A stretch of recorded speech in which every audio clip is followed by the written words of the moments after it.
It was a Tuesday night, the kind where the air feels too still, like it's waiting for something to happen.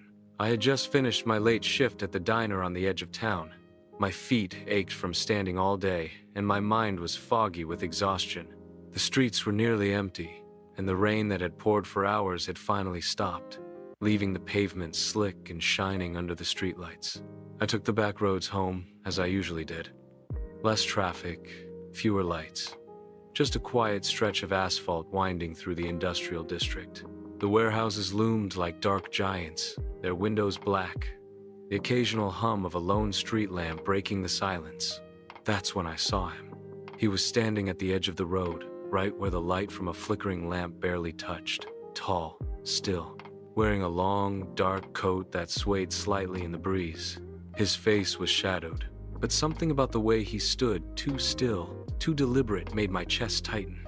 I drove past without slowing. My eyes flicked to the rearview mirror. He had stepped into the street. For a moment, I told myself it was nothing. Maybe he was just crossing to the bus stop. Maybe he was heading home from work. But the bus stop was empty, and the way he moved, slow, steady, like he wasn't in any hurry, made my pulse quicken. A few turns later, I risked another glance in the mirror. He was there, far back, but unmistakable. Walking down the middle of the road, I pressed the gas a little harder. My headlights cut through the mist, the rhythmic sweep of the wipers, keeping time with my heartbeat. I turned onto Willow Street, a narrow residential lane lined with dark houses. Curtains were drawn, and the only light came from a single porch lamp 3 houses down. I told myself I was being paranoid. I told myself I was tired, imagining things. Then I saw him again. This time, he wasn't behind me. He stepped out from behind a parked truck ahead, forcing me to swerve slightly to avoid him. The brief flash of my headlights lit up his face, pale skin, sharp cheekbones, eyes that didn't blink. He didn't shout, didn't wave, didn't move toward me. He just turned his head slowly, following my car with his gaze. I kept driving. Street after street, I took random turns, hoping to shake the unease clawing at me. Finally, I reached the main road. There was more light here, a few cars passing in the opposite direction. I started to breathe again.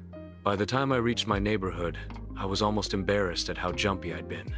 I pulled into my driveway, killed the engine, and sat there for a moment, listening to the ticking of the cooling engine. That's when I noticed it.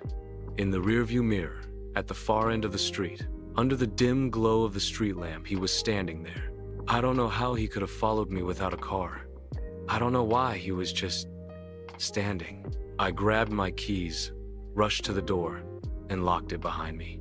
The house was silent, except for the faint hum of the refrigerator. I double-checked every window. Nothing. I tried to tell myself it was over. I was halfway to the bedroom when I saw it, a folded piece of paper on my kitchen counter. I hadn't left anything there when I'd gone to work. My hands shook as I opened it. The handwriting was neat, all in capital letters. Next time, stop. There was no signature, no explanation.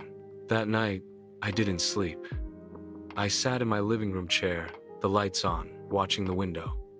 Every creak of the house made my skin prickle. Morning came, and with it, a strange relief. The daylight felt safe.